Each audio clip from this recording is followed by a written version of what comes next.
Alright, I'm going to show you how to winterize the Bayliss openers. Come on in. Come on in and I'll show you how this works. Okay.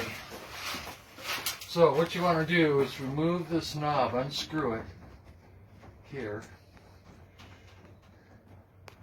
And when it's unscrewed, it will come up, but you can just set it back on there like that. And what this does, what we're going to do is if the wind catches this in the wintertime, it can tear it off. So we're going to put a zip tie around this little baby right here, and then come spring, you can cut that.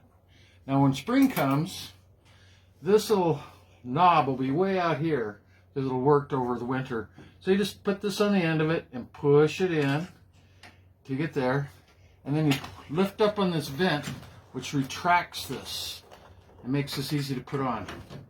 And you put that on, yeah, like that, and you're good to go for summer. So I'm going to go ahead and winterize this one since it's already winter. Take that, put that down. I'm going to put the zip tie right here.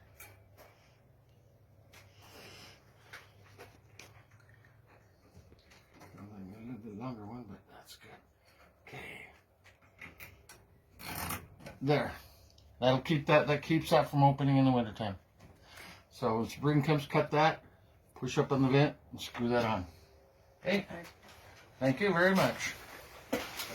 That should do it, Matt.